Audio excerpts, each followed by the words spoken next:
Our next panel is on accelerating early-stage investment in clean technology. And Hugo's presentation, I think, really highlighted the opportunity in clean tech innovation. Richard highlighted the importance of the need. We have to get this right, this innovation process right. And Dougal talked about the sort of challenges that government face between safe bets and less safe bets, and certainly the early stage innovation is in the less safe bets side of that. We have three panellists presenting perspectives from the United States and Australia, and really sort of two spheres in the Australian scene. First, we're going to hear from Richard Adams. His bio is there on the table in front of you, but the key things, of course, is that he's Manager of Innovation and Entrepreneurship Centre, the IEC, at NREL in the United States, and oversees teams accountable for the Engineered Innovation Initiative and a range of forums and other activities as part of that. He's going to go first. After that, we've got Iain Kay, who's ARENA's Chief Financial Officer, and he leads ARENA's business development and transactions team, and particularly the way that ARENA looks to try and get grant money and other activities that it has to help project proponents get financial close on deals. And then we're going to be hearing from Mark Bonnar, who's the Investment Director for Southern Cross Venture Partners and a passionate venture capital investor. So we're going to run a little bit into morning tea. I'm sure you'll agree it's worth doing that. But could you please join me in welcoming Richard? Probably come up here. Presentation should be on its way. Okay.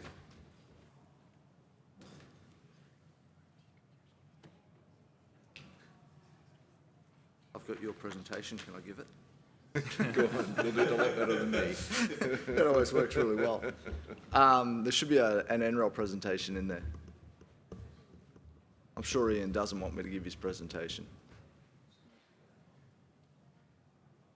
Maybe, maybe not. Just while they're pulling that up, I'm delighted to be here. Always appreciate the opportunity to get home and spend some time here. And the timing on this particular conference is very fortuitous. So it's great to be back in Sydney. I grew up here, so I always like coming back. I've had a long history of dealing with the Australian scene. I represent the National Renewable Energy Lab as as really the Australian point of contact at the lab. So I'm very keen to sort of hear about the things that are going on here and excited to spend the day with you. So again, thank you to the organisers for inviting me. Appears we still don't have a presentation, so maybe I'll just have to wing it. Anyway, I wanted to, before I get going, just tell you a little bit about, for those of you that don't know the Renewable Energy Lab, $400 million annual budget. We're one of 17 national labs around the country in the US. We are unique in a couple of ways in that, firstly, we're an applied lab, and secondly, we are the only single mission lab amongst all of the national labs in the US. The reason that being an applied lab is so important is because that puts us very close to industry and to what's going on in the industrial sector. So we're always very keen to know about developments in finance, developments in the startup community, commercialization, and partnering with industry as a way of moving technologies into the marketplace. And one of the ways that we're measured by the Department of Energy in the US is as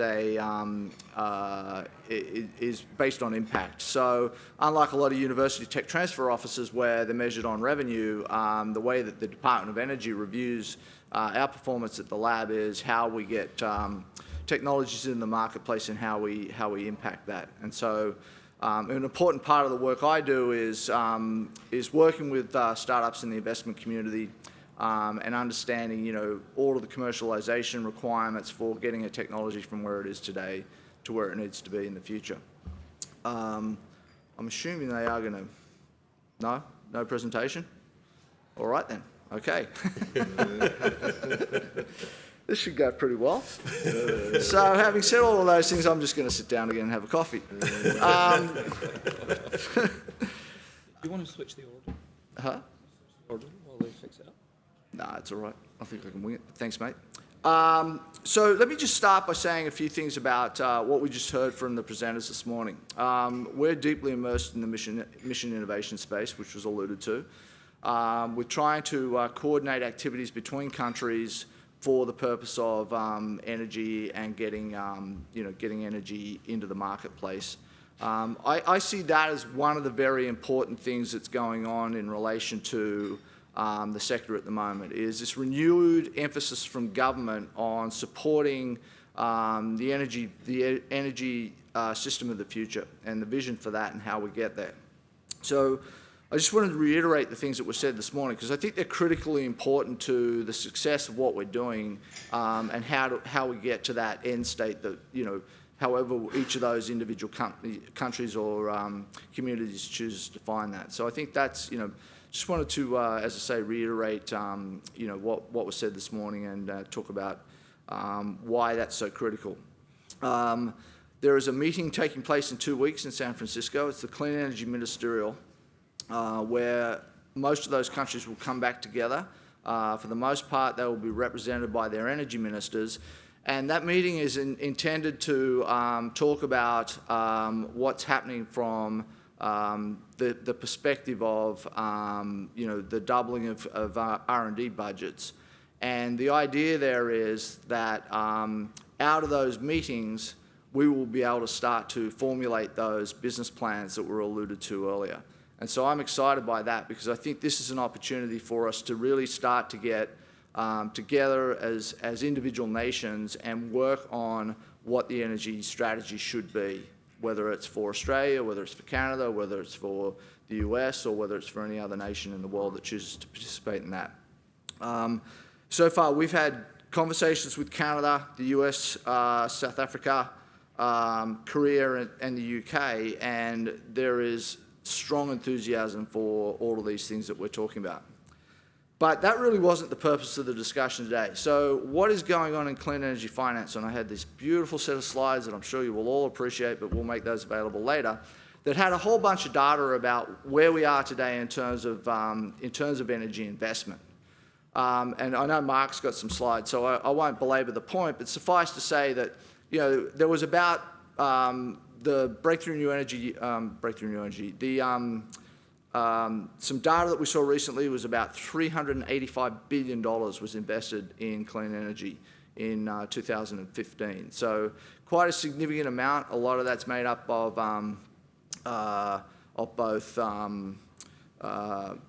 mergers and acquisitions, assets, basic clean energy investment from traditional investors like venture capitalists.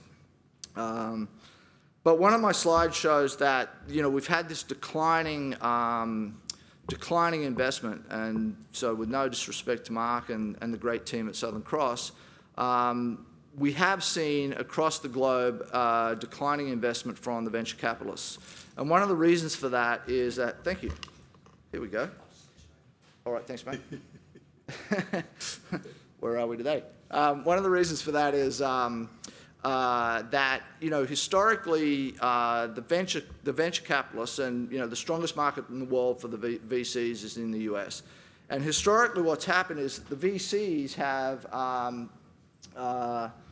have seen their limited partners pull back on investing in those firms because they're not getting the returns in the timeline that they have historically received from those investments, and as a result, the limited partners, who are the people that fund the venture capitalists, are saying, we can put our money to work elsewhere.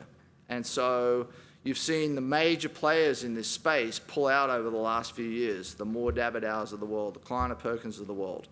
And that leaves us in a sort of in a bit of a gap at the moment. And it leaves us with fewer VCs like Southern Cross, still very active in the space, but it also leaves us with this gap.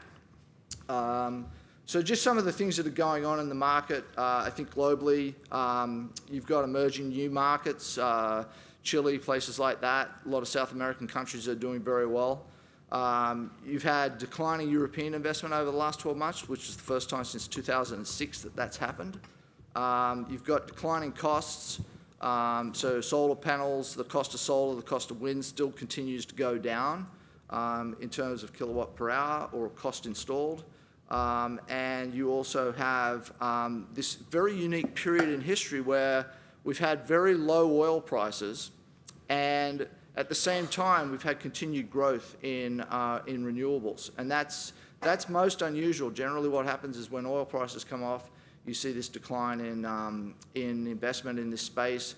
That has not been the case in the last 12 months, which is very exciting for those of us that have been involved in this for a while. So we're starting to see that transition between, traditional energy and new energy. And so I'll just quickly jump through these because I've already talked a little bit about some of them. So we've got, as I said, about $385 billion as of 2015 in terms of investment. Just another snapshot of that chart with some of the M&A activity taken out. You can see the investment in Europe, and I'm not going to spend any time on these other than just to sort of show you the trends. New investment in clean energy in the US. China, obviously one of the major markets that we're looking at. And then this is just that breakdown based on areas of investment within the renewable space or the clean energy space. So again, by asset class. This is a slide I did want to spend just a minute on, and you can see that declining trend there in venture capital investment, and that ties to what I was just saying about this pullback from the limited partners, and a lot of these firms are now moving out of the space. So why is that so critical? Well, I think what that does is it leaves us with a gap in terms of investment for this first valley of death, and most certainly and most importantly the second valley of death. So I assume everyone in the room is familiar with the valleys of death, and if you're not, feel free to grab me afterwards. But suffice to say, most of the work that that all of us in the investment community are involved in is trying to overcome these valleys of deaths. Whether it's for you guys as entrepreneurs in the room, whether it's for government, or whether it's for the investment community, and that's what we're trying to overcome.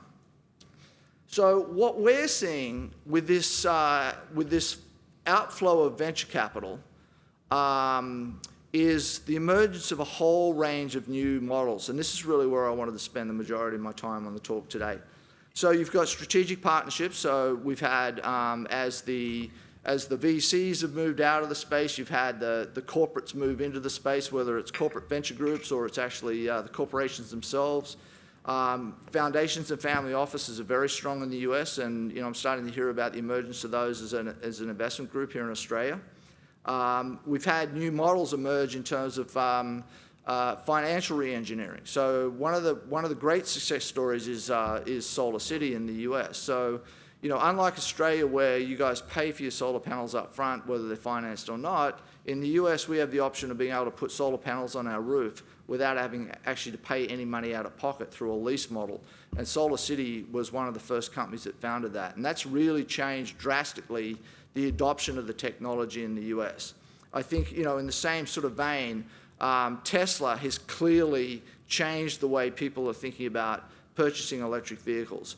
I heard a statistic last night, I think maybe, the Tesla Model 3 uptake was like $2 billion in deposits, just unheard of in the auto industry. So very exciting changes that are going on through, business re-engineering tied to technology development. So some of the models that are emerging, the Department of Energy in the US has developed some new models. Again, I'm hearing about some of these here in Australia. I think these are very, very exciting models and very important to the growth of the entrepreneurial community. We have a program called Labcorp. Basically, we bring our researchers in for an 8-week program, and we put them through a whole bunch of business-related things, particularly tied to Lean Startup or Lean Launchpad, with a view to trying to help educate them on what it takes to be entrepreneurial, not so much in terms of wanting to have them spin technologies out of the lab, but more importantly, or out of all of the labs, but more importantly to have them understand what the importance of the interaction with the business community is in terms of structuring their product. So it's really a lot around product design and making sure that you're solving the right need for the right reasons. We have a small business voucher program. It's a very significant investment by the US government for the development of small businesses. And essentially what this does is it pays for the researchers at national labs to work on behalf of small businesses to help them solve challenges. And then we also have a fairly major investment in a sort of a national incubation strategy where we're bringing together all of the incubators that are playing in this space and trying to share best practices and ideas. And, more importantly, reduce duplication and effort and resources there. So there's some of the things at sort of the national level that we're doing. At a lab level, we replicate some of those things. So many of you have probably heard of the NREL Industry Growth Forum. It's a program we've been running for over 20 years. It's a business plan competition. Entrepreneurs in the room in clean tech are more than welcome to apply for that any year. I know that some of the people here, Mike Zimmerman's been involved in that in the past.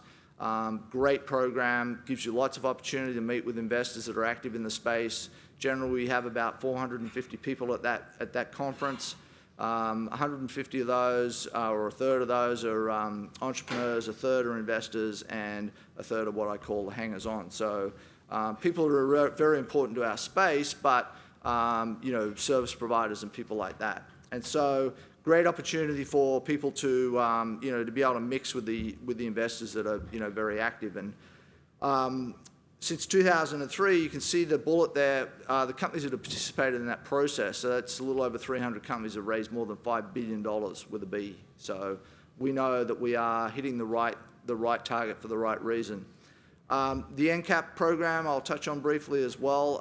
It's a program, again, open to Australian companies. We can provide you with up to 40 hours of free assistance at the lab to help solve a technical challenge that you might have. And so, again, these are the sorts of programs that we're trying to implement to support the startup community, to make sure that we've got a robust ecosystem and that the startups in our space can have a path forward. You heard a lot this morning about the efforts of federal governments. There's also a lot of effort from state governments. I won't spend much time on this, but suffice to say that I think states are an interesting place both here in Australia and in the US in terms of where you might go looking for money, and there are certainly some programs here in New South Wales that I'm aware of that I think would benefit entrepreneurs. Some totally new models. So outside of the Department of Energy space, outside of the lab space, some new models that are emerging, which I think are very exciting. You're now starting to see not-for-profit funds be set up. And so traditionally, venture funds have been for-profit entities. What we're now seeing is the emergence of not-for-profit entities to run these.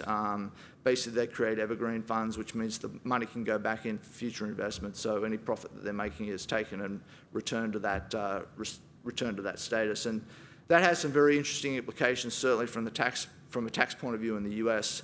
It allows foundations in particular that need that not-for-profit status to provide grant-making capability. And so that's one of the things that we're seeing with the family offices is the emergence of these entities that can now invest into not-for-profit organisations for investment purposes.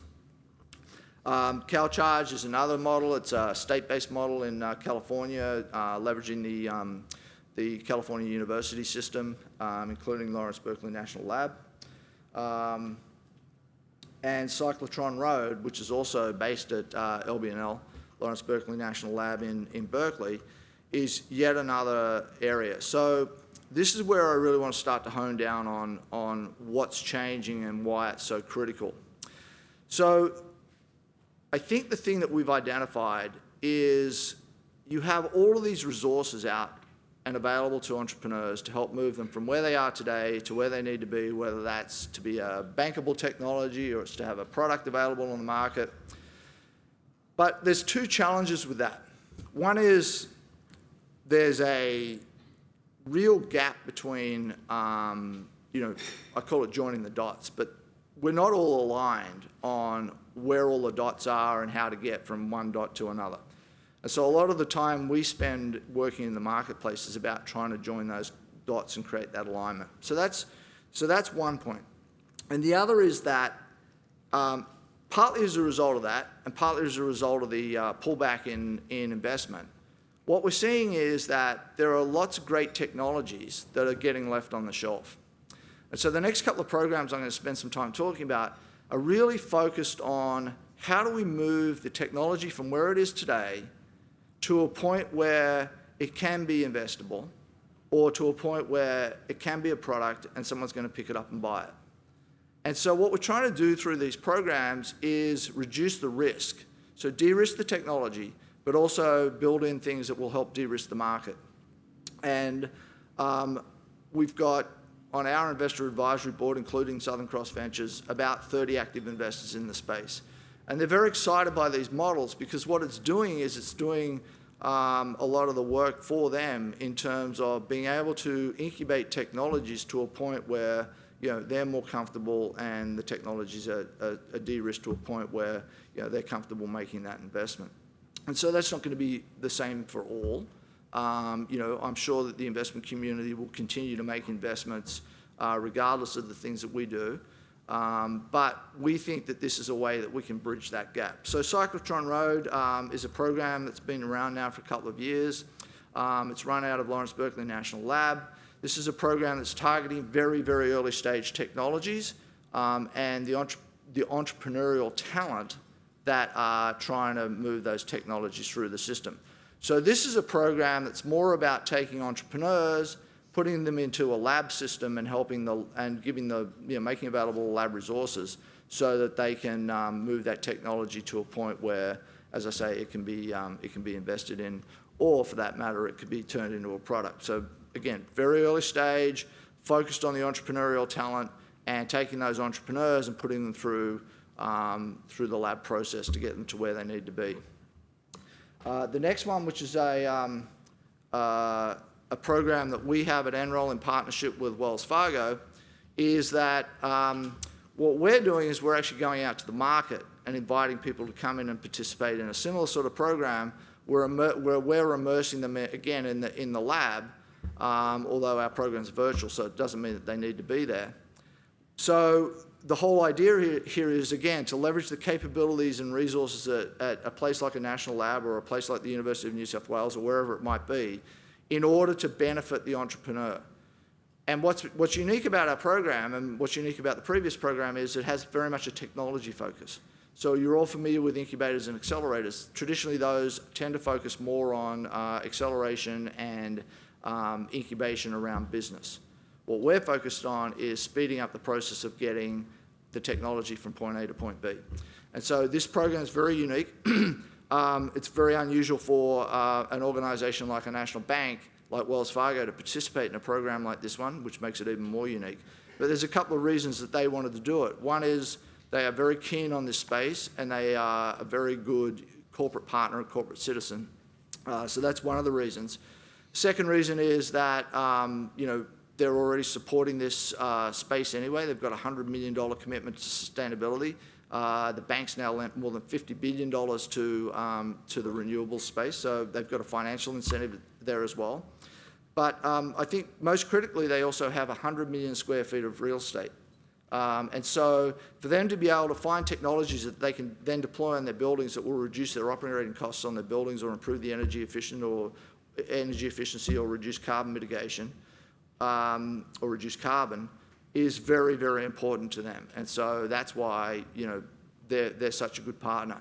Now, having said that, we're also seeing the emergence of other family offices and corporate foundations that want to do similar types of things. So this is really emerging as a very exciting space and something that I think, you'll see more of. And again, it does bridge that gap between where we are today in terms of investment and where we could potentially be in 3 to 5 or even 10 years' time.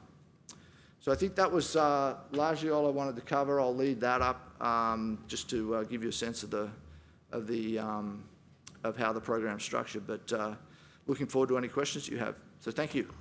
Right.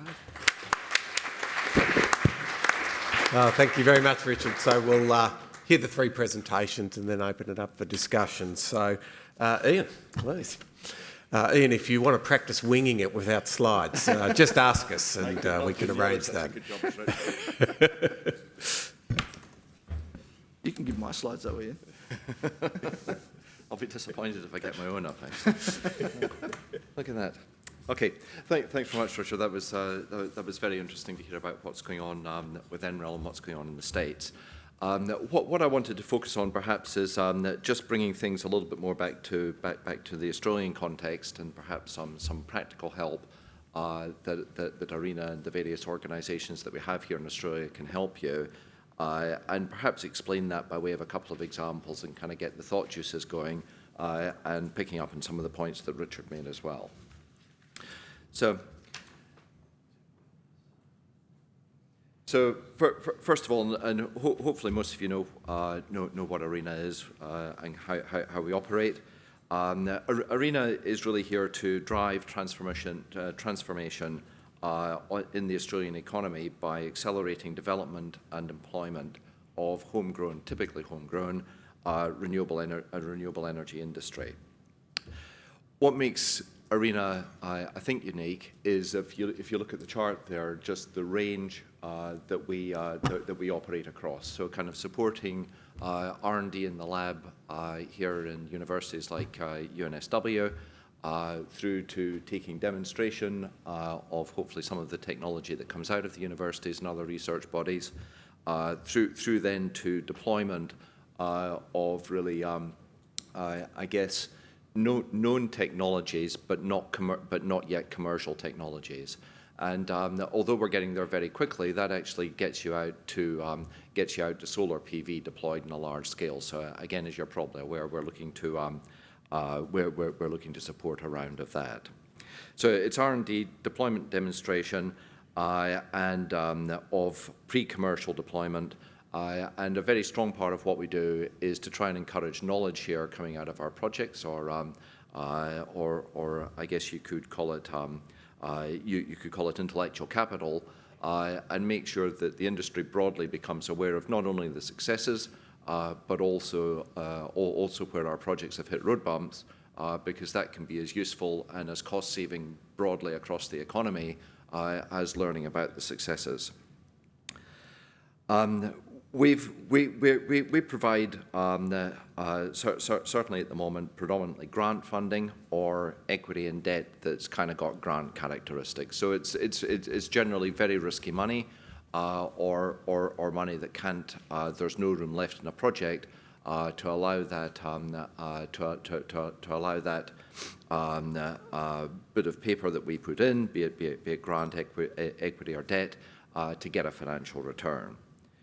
We've got a strong complementary role, as you can see, with the CEFC, and in conjunction with the CEFC, we're also working on the Clean Energy Innovation Fund that I'm sure you're aware of is coming into existence from the 1st of July. So we work very closely together, and then also with our larger projects, we've got a complementary role with the renewable energy target with the RET. And also, as our mandate expands, with the ERF as well. Now, I don't really intend to go into this in too much detail, but particularly given that we're in an election period, there have been some recent announcements from the government. There's equally been some recent announcements from the opposition. I think in broad good.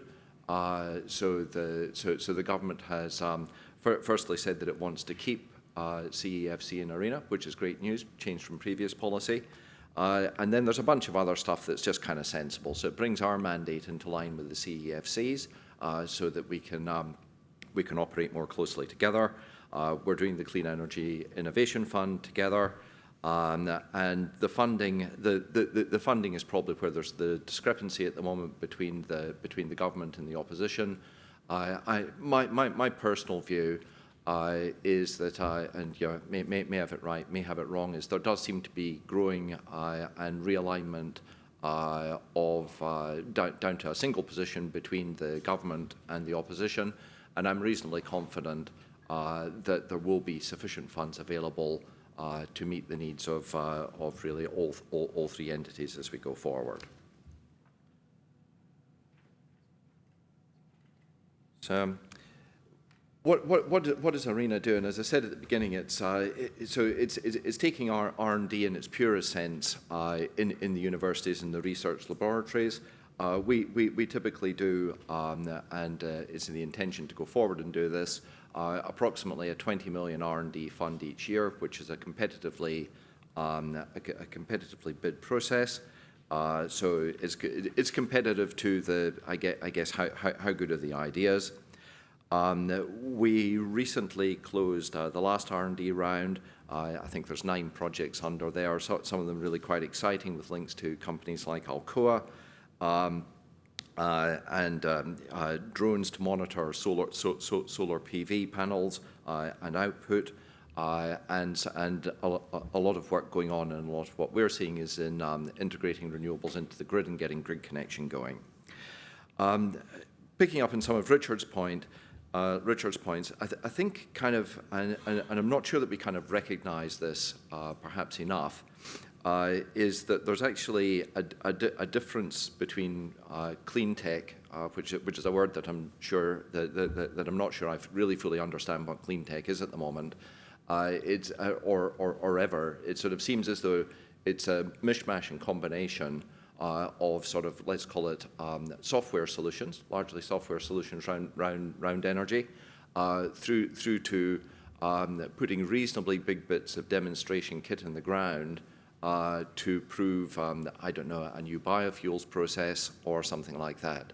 And I think the investment community, and I don't know if you would share this, Richard, kind of gets bogged down a little bit between the two, and kind of because the technology sector is so good at developing product quickly, relatively cheaply, getting it out into the market, and you can get, I don't know, Richard, 8 times your money, 10 times your money in doing that. Whereas when you're putting big bits of kit in the ground, it's expensive, B, it takes time. The bit of kit will last a long time, so it's got a long life that you've got to amortize over a relatively short space of time in terms of demonstrating demonstrating your technology, and typically it's physically dangerous. So unlike more common technology, so there's a lot of time and effort has to go into OHS requirements, which just means it's slower to get these technologies out into the market, which means the VC companies aren't able to make the returns that they're kind of used to from other sectors. And I think that's a real issue, and it's one of the areas that we kind of focus on at ARENA, and it's one of the areas that we seek to solve. So what we do is we take the R&D as it comes out the university. We hopefully share the knowledge, and then we turn those. And ARENA's been going about. It'll be 4 years in the middle of this year. We're trying to build that chain where we take the technologies out of the universities. We build the demonstration plant or the pilot plant. We then allow the project proponents to build something that's a little bit bigger. And then you kind of put the big licks of money in right at the end when you're headed towards either commercial or pre-commercial plant. And so we're looking to do that in a relatively staged way, but support companies through that chain.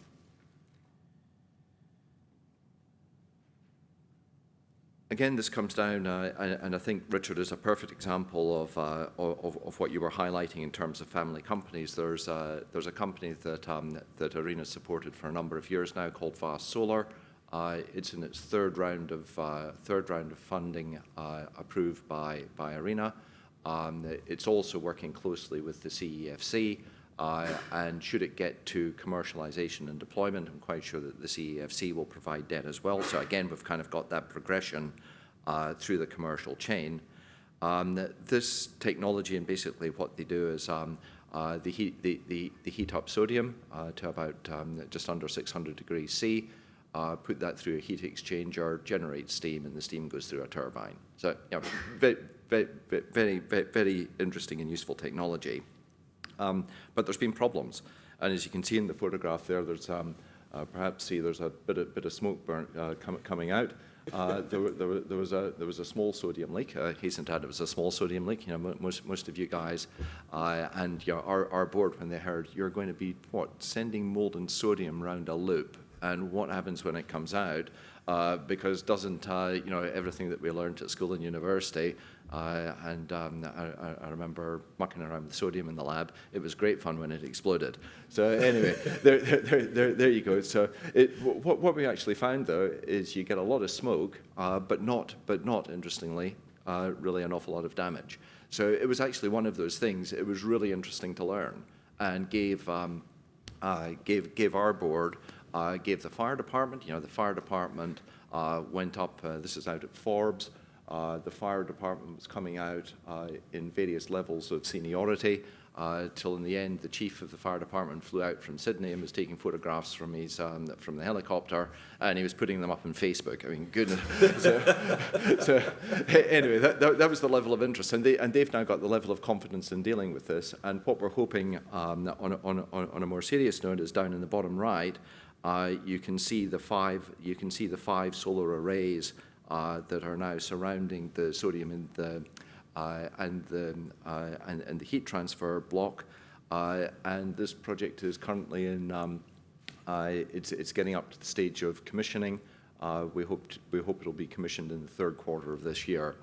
So what the fire did, though, is the fire gave the fires resulted in kind of plus or minus a year of delay. Just you sort out the source, you reconfigure how you're going to what you're going to do with your piping, how you're going to do it all technically, and it just kind of slows things down. It's actually it is actually one of the family companies that you were talking about, Richard, that's kind of supporting this with ARENA. No disrespect to Mark, but I think if it had been RAVC, you might have lost patience with it, or perhaps not the RAVC, because you're far more patient, but some of your colleagues and competitors in the industry could well have lost patience. So we've got to be patient, and we've got to work with companies, let them make the mistakes and take them through, and that's kind of what an organisation like ARENA does. What we also do, and this I won't touch too much on this, but what we've also done is accelerated the rollout of large-scale solar. So we've kind of gone from the university through the deployment through to the acceleration of large-scale solar. And what you see in the right-hand column there is the number of megawatts, and we're actually reasonably confident at this stage that if we end up having to spend the $100 million that we've got allocated to this sector, that we'll actually end up with a bit more than we have in that last green bar. So again, that's accelerating and bringing in an industry forward where it'll be competitive with other sources of renewable energy. And I think for now, kind of read that as being wind. So what do we see? We see an awful lot of really good stuff going on. So, those of you that are from the university here are aware of all the fantastic stuff that you've done in particularly solar PV and also elsewhere. CSIRO, no slouches, ANU. You look at what's going on over in WA, the South Australian universities. There's a lot of great stuff that we're seeing, that we're supporting, and I'm sure there's a lot of stuff that we haven't seen yet. That's being generated there. So there's absolutely no doubt that there's the skills and the ideas that we have there. We're also seeing and increasing speed the commercialization of those ideas. So we've got Carnegie Wave Energy by way of example. We're now supporting them with their third round of funding. Lang O'Rourke construction company are developing portable diesel, which will have applicability for mine sites that have got shorter lives than PV. So you just kind of move it to the next place. Vast, we've talked about Regen with concentrating PV, set the world record here with UNSW. So a lot of really good things, so. We're kind of confident that they're the entrepreneurs. So there's kind of got the unis, we've got the entrepreneurs, and we're supporting them in that commercialization. Not an awful lot of private money available for those other than ARENA, and the money that we are putting in does, as I say, if it's structured as equity and debt, and I think we're going to see more of that, it really has got grant characteristics. So it's going in with the hope that we make money rather than the expectation.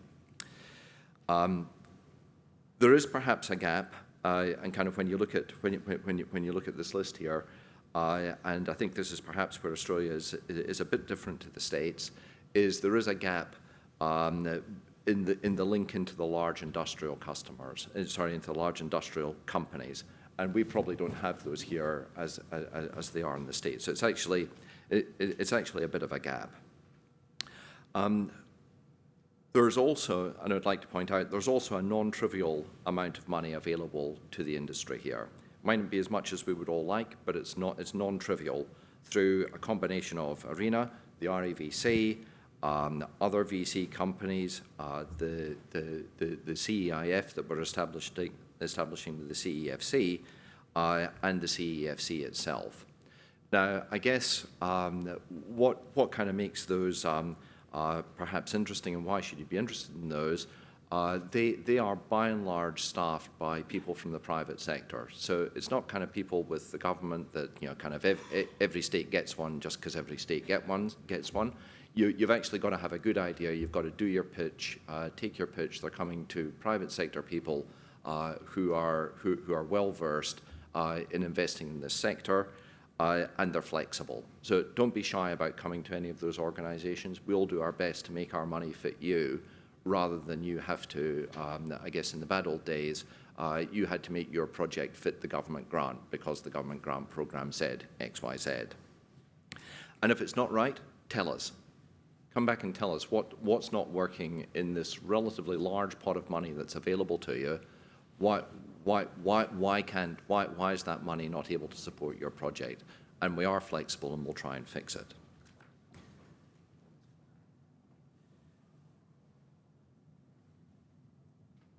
Just finish up perhaps with a little pitch and kind of get creative juices going a bit. Kind of what are we doing? What are we doing from here? We're actually moving on in ARENA from kind of sitting back and letting the community come to us.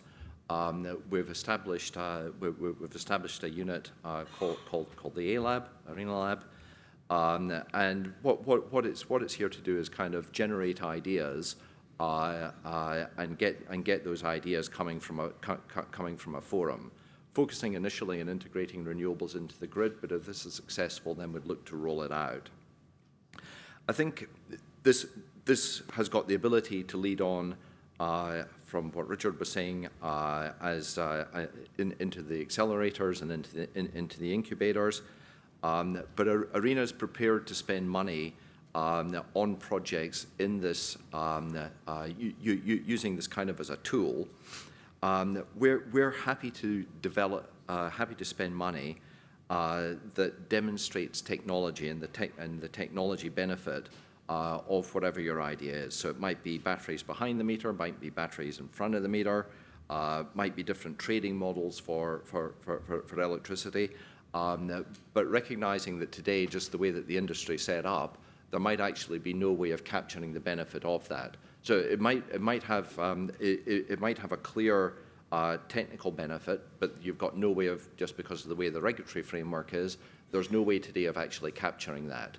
We're happy to kind of, I guess, demonstrate the failure by building something technical, because I think you've actually got to demonstrate something technical to do that. So we're prepared to support the building of that using ARENA grant money to kind of demonstrate almost the absurdity of the system as it stands at the moment. We won't build 10 of them, we'll build one and say, look, it works technically. If you put different commercial parameters around this, then you can see this technical solution being rolled out, perhaps with rule change in the regulations or something like that. And so the point is that we're happy to support things like that and demonstrate the value. I think I'll leave it there and let Mark get up, and then I guess Q&A. Thanks very much. Great. Thank you, Iain. Mark.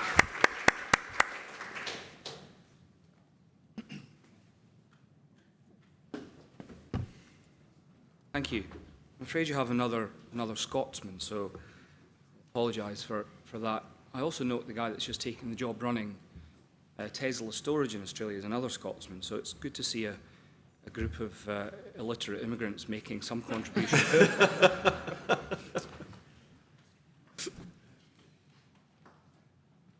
So I'm going to whiz through this because I'm already 4 minutes over time. So, so I think if you ask most VC investors about the sustainability of the businesses that they're investing in, most people see the companies that we get involved in as our kids, and they become teenagers and hopefully go off and you know, fly the nest, as it were.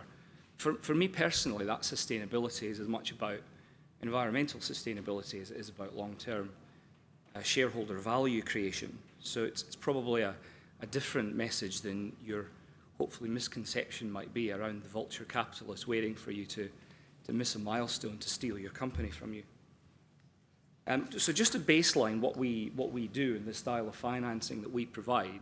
So we're typically investing in early stage private companies, typically owned usually by the founders or a small management team. And we're taking equity positions, so we're buying shares. Sometimes it's a different share class, but it's all in the same boat. And we're taking what we perceive to be high risks on the potential of higher returns. Now it's interesting that GDP out to 2025 globally is 3%. So there's an expectation management here. When we are selling return expectations to our LPs or our investors, that I think we need to think about as part of structuring future venture capital funds. So the relevant fund that we're managing on behalf of SoftBank China Venture Capital and Arena is the Renewable Energy Venture Capital Fund. So it was set up in 2012. It's a $120 million fund, and it's a co-investment partnership between essentially the Australian federal government and a private Chinese investor based out of Shanghai, who we co-manage the fund with. And as you'll see, that gives us an interesting geographic spread. Southern Cross, which started in 2006, is based here, Brisbane, and we have an office in Silicon Valley, just a stone's throw from Stanford. And through the relationship with SoftBank, we have access to about 20 offices across mainland China. So it gives us an interesting network. And one of the things that we're trying to do is pool the best technologies, the best entrepreneurs, the best support environment with the best markets, and really try and think globally with these opportunities, because I think the clean energy opportunity is as much national as it is international. And if the companies that we're backing here in Australia are not thinking about what their overseas ambitions are, then as Iain said, they're probably not the right sort of profile for our style of financing. So we've got a pretty broad network of groups that we've partnered with, we've co-invested with, mostly outside of Australia, actually, and obviously some names there that you'll recognise. Our model is very much about syndication, so co-investing with other groups where we are one of, usually 2 or 3 investors in a round. And that, particularly when you're co-investing with a strategic, gives you channel access. But it's also just good to have some additional capital around the table, because typically our model is to do more than 1 round of financing. We would usually expect to be involved in at least 2 or maybe 3 rounds of financing. So the REVC fund's seen about 650 proposals. This one's a little out of date. And you can see the spread was in the early years of the fund was very heavy on the biofuels, and that's pretty much dropped off to nil at the moment, and storage is coming up very quickly. But as you'd expect in the Australian environment, given some of our technical pedigree, and particularly at this institution, solar has been, solar-related investment proposals and companies have been the strongest. And these are some of the businesses that we've invested in to date. So it includes energy storage, it includes hydrogen storage, electrolytes, new materials, energy retail, solar panel production. So I thought it might be interesting just to play around with this idea around the compatibility between venture capital style financing and the energy sector, because a lot of my VC peers that invest in mobile gaming, frankly, think I'm mental. And they think that there is a disconnect between VC-style funding and the energy sector, because we have legacy assets, we've got high regulation, long times to market, capital intensity, all of these things to deal with. So I thought I'd take in a few minutes, and I won't take a lot of time on this, just to share some case studies. There's 4 case studies in all. 2 are not specifically energy related, but they are venture-backed companies, and 2 are specifically the energy sector. Because one thing is very clear is that what we're doing here is not the internet boom. These companies we don't invest in them and expect to exit, the following year. These are long holds, and again, it throws up an interesting conversation about the right structure for the fund. So typically, the venture capital fund is a closed-end 10-year fund. So it invests over the first 5 years and then divests over the second 5 years. And as you'll see as we look at some of these case studies, more often than not, that just simply isn't long enough. So this idea of an evergreen fund that Richard mentioned, I think is one that we should probably talk about a little more. So when I was doing a bit of research for this, I thought, well, what was the first VC deal? It was 1957. It was a company called Fairchild Semiconductor, and it was a company that had a technology around what was called the planar integrated circuit, which you all now have in your pocket.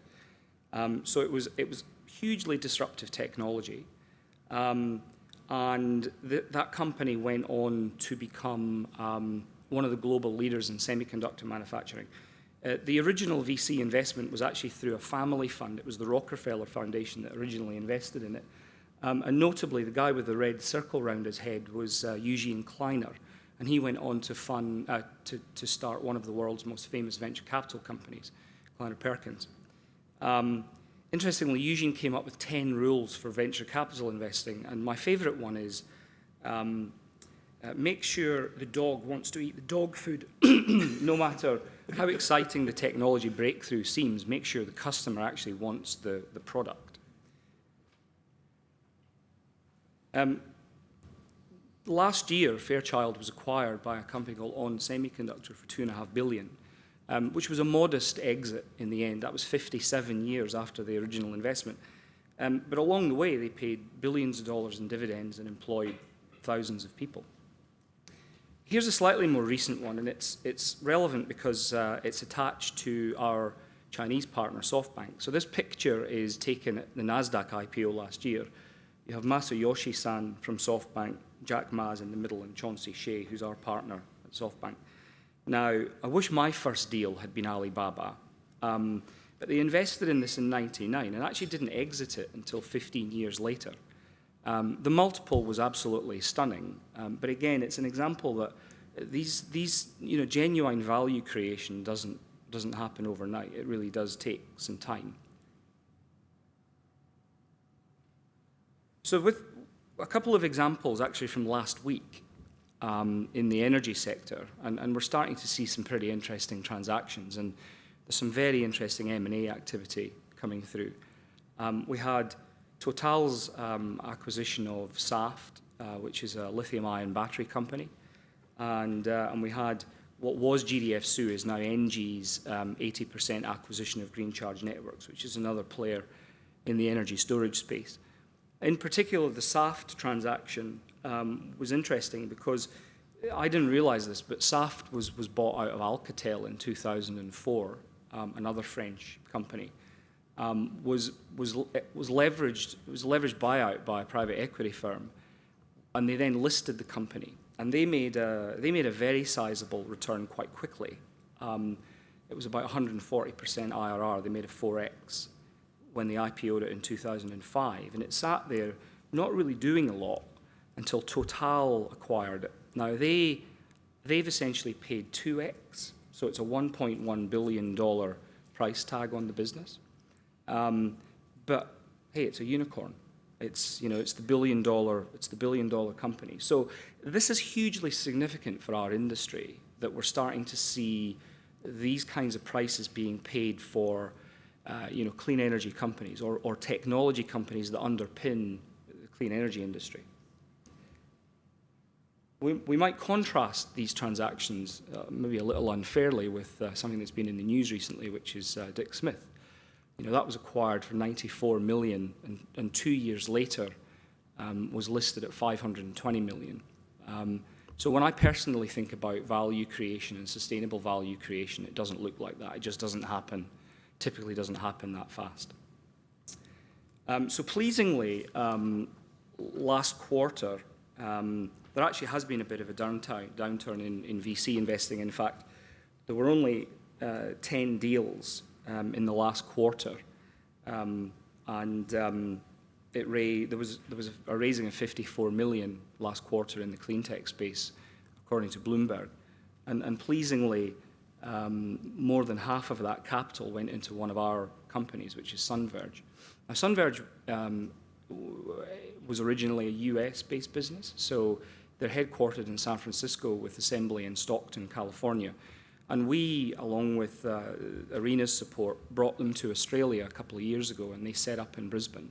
And you may have seen just earlier this year that AGL took a significant position in the business and have become Sunverge's exclusive market partner in Australia. So I think that's an interesting example of bringing technologies to the Australian market and seeing these companies flourish and employ people and do development work here in Australia. So that's a particularly pleasing transaction for me, actually.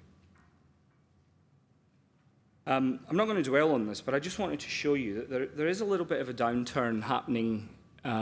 These are all asset classes, not just VC just now. But you can see, again, this is Bloomberg data.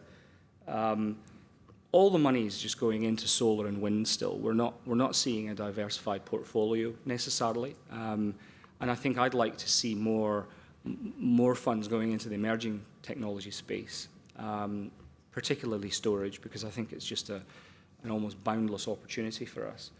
The data in Asia Pac is even more pronounced, where we can see that there's virtually nothing happening here other than wind and solar.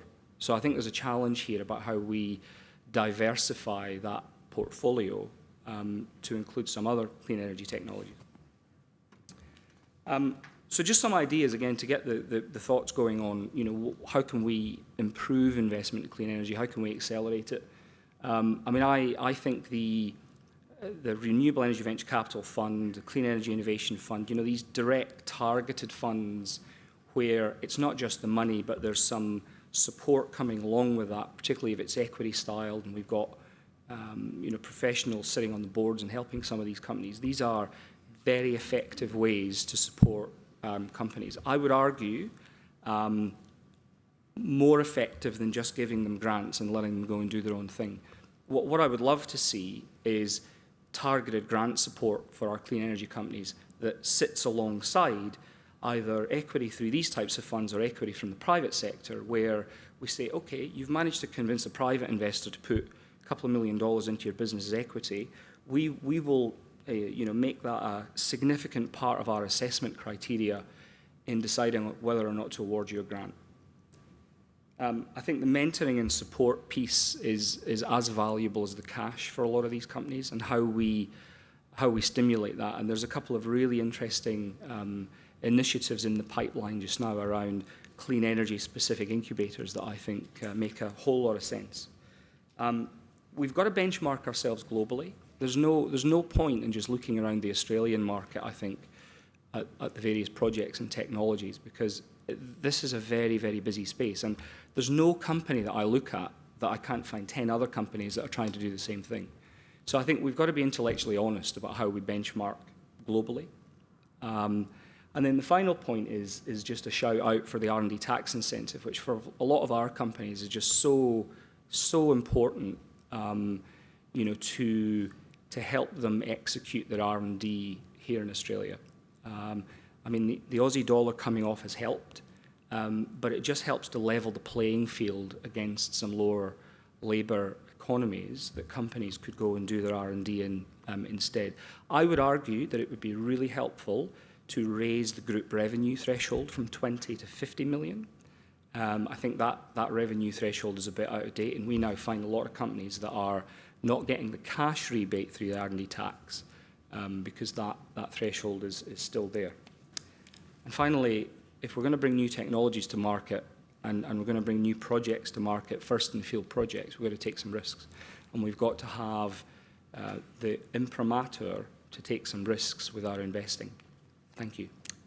Thank you very much, Mark.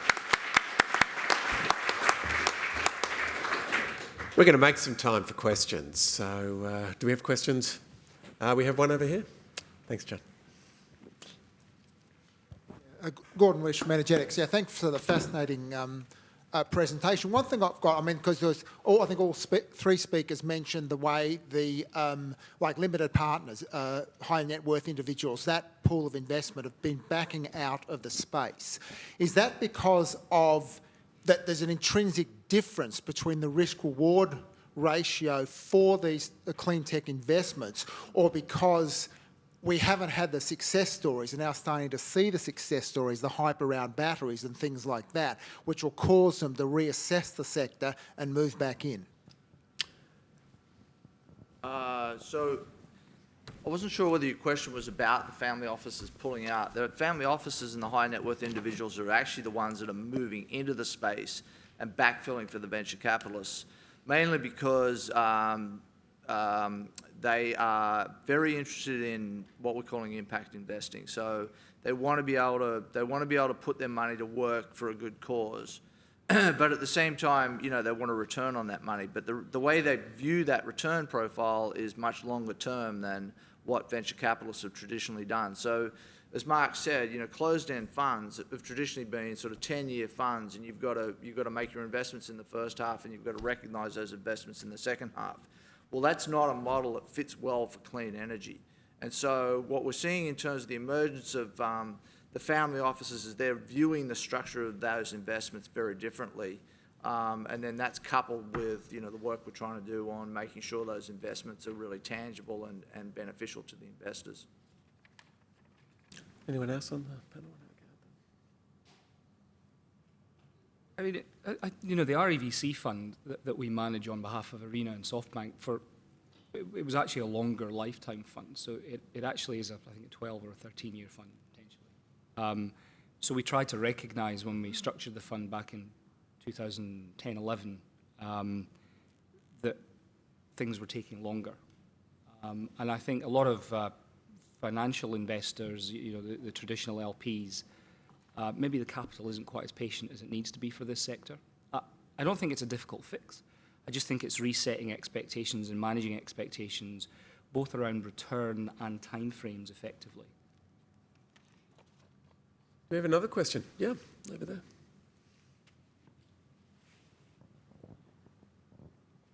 Hi, it's Danny Alexander here from the Institute for Sustainable Futures. And I think this question is probably directed at Iain in the first instance. I think your second slide really showed that Arena has a really important job at the moment between other organisations like the Australian Research Council and perhaps the CEFC. And there's not really anyone else playing in that space. So I guess my question is, if the savings are pushed through legislation, the $1.3 billion, and Arena is not provided its grant-making capability, who or what could make up that space? Danny, you should know better than to ask questions like that. Having been at Arena.